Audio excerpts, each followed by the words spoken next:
Jadi menurut saya, bid'ah itu kalau Anda merubah ibadah mahdoh. Gitu ya Bu ya? Sholat dirubah, puasa dirubah, zakat dirubah, dan sebagainya. Di luar itu namanya ibadah muamalah. Rasulullah tidak pernah pakai listrik, tidak apa-apa pakai listrik.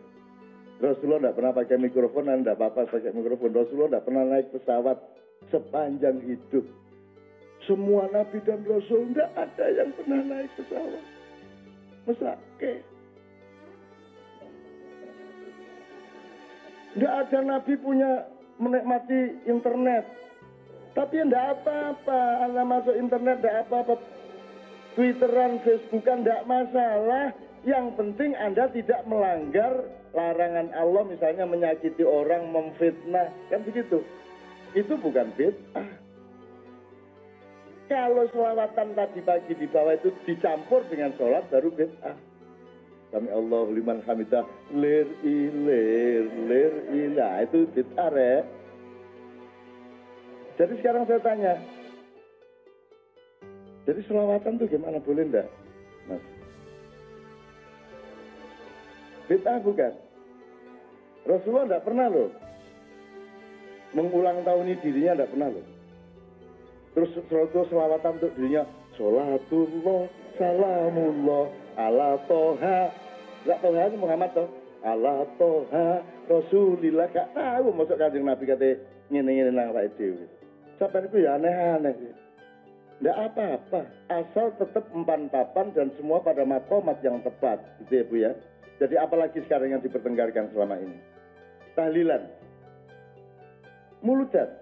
Mengulang tahun Rasulullah. Terus kenapa tidak boleh? Karena Rasulullah tidak pernah menyuruh gitu. Oh saya tuh kambing aja saya ulang tahun nih kok.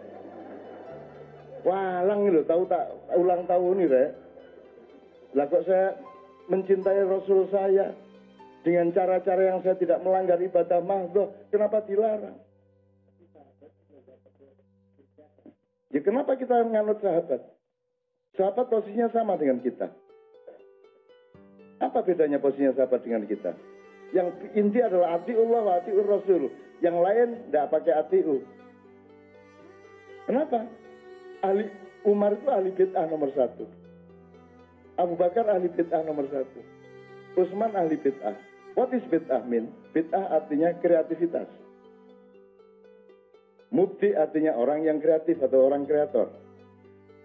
Kenapa? Apakah Umar, Ali, dan 4 khalifah punya hak untuk membuat regulasi Islam? Apa punya hak dia? Haknya sama dengan kita semua.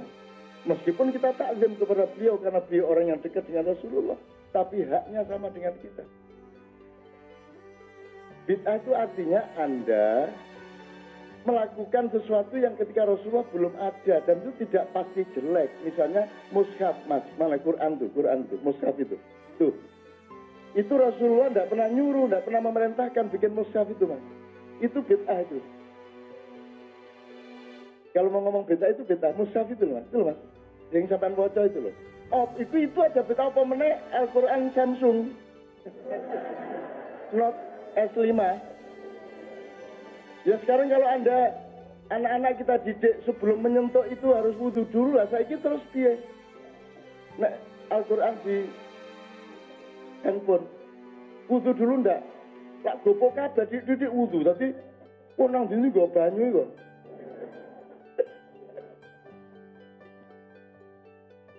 Ya itu kan bagus juga. Itu kan untuk pendidikan anak-anak supaya menghormati Quran. Qurannya bukan itu, Mas. Qurannya yang dimuat oleh mushaf itu. Qurannya itu kualitatif. Cuman bunyi yang dari Allah disampaikan Jibril melalui Rasulullah. Ketika Rasulullah hidup, itu semua dihafal di dalam pikiran umat Islam. Dan tidak ada teksnya. Teksnya mulai Utsman yang dirumuskan sampai lengkap seperti itu. Itu juga bid'ah. Jadi sekarang tolong bid'ah itu jangan diartikan sesuatu yang jelek. Bid'ah itu sesuatu usaha untuk mengaplikasi Islam supaya lebih mudah difahami dan dilaksanakan. tinggal ukurannya, ini melanggar syariah apa tidak, kan gitu.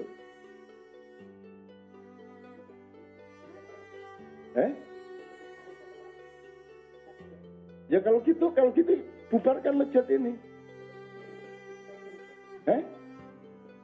Apalagi ini bekas gereja.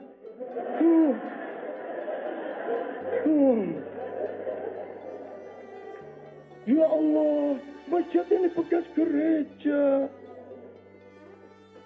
Hadis endi iku, Mas? Sapa sing ngarani ana hadis ngene iku? Rawahu man. Hadis itu harus kita hormati, tapi tolong tahu hadis itu Anda harus melakukan verifikasi terus-menerus. Karena sampai hari ini verifikasinya belum selesai. Saya kasih contoh. Ikmal li dunya kaka anna kata isu abadan wa mali akhiratika ka anna kata mutu kota itu menurut profesor peneliti di ujung pandang, Profesor siapa Salvati itu hadis palsu. Dan saya konfirmasi ke banyak ahli hadis itu juga hadis palsu. Kalau dipakai tiap hari lo Ustaz. Bekerjalah untuk duniamu seakan-akan kamu hidup selamanya, dan bekerjalah untuk akhiratmu seolah-olah engkau mati besok pagi. Kan gitu. Itu ternyata hadis palsu. Jadi hadis itu kita hormati penting, tapi tolong jangan diperlakukan seperti Al-Quran. Begitu kita ragu-ragu, kita balik aja ke Al-Quran. Kalau Al-Quran tidak ada kejelasan nas tekstual yang konkret, Anda kembali ke akal Anda. Gitu loh. Jadi kan ada nakliyah, ada akliyah gitu. Kalau nakliyahnya tidak bisa kita temukan, ya akliyah menurut saya. Kullu bid'atin dhalalah. Ayo aku senang bahwa setiap bid'ah itu sesat. Aku senang aku. Kita bubarkan ini semua. Semua listrik.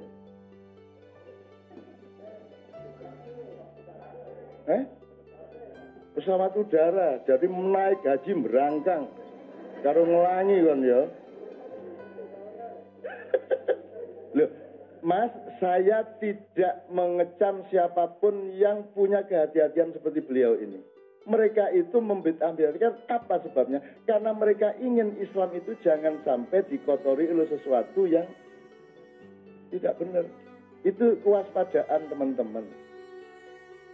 Anda harus terima kasih karena teman-teman membuat kita waspada.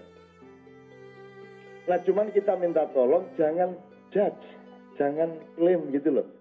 Diperingatkan baik-baik bil hikmati wal mau'izatil hasanah. Kalau bisa runding daripada main kuasa, main policy, main keputusan, mbok sudah didiskusikan berkala. Gimana sih punya soal bid'ah ini, kita panggil ahli-ahli dari berbagai bidang yang mungkin bertentangan satu sama lain, kita himpun semuanya supaya kita mendapat pengetahuan yang lebih tepat mengenai bid'ah dan seterusnya itu. Karena bid'ah itu artinya adalah kreativitas. Ada angel meneh. Innovation. Jadi ahli bid'ah adalah inovator. Masalahnya inovasi tidak boleh merubah ibadah mahdzur gitu toh. Sepanjang tidak merubah ibadah mahdzur ya tidak ada masalah. Gitu loh Mas. Ini semua bid'ah kalau diturunkan bid'ah kabeh. Naik haji itu kalau persis seperti Rasulullah tidak bisa dilaksanakan. Karena Rasulullah itu kalau tawaf hanya sekali dan naik onta. Betul enggak?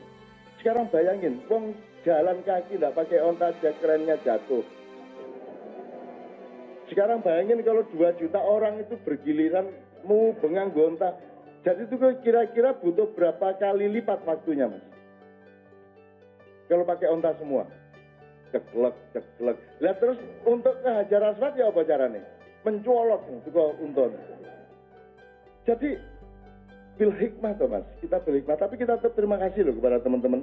Nah teman-teman NU itu kadang-kadang yang sholawatan, kadang-kadang memperlakukan sholat, mempertahankan seperti dia mempertahankan sholat gitu. Salah juga.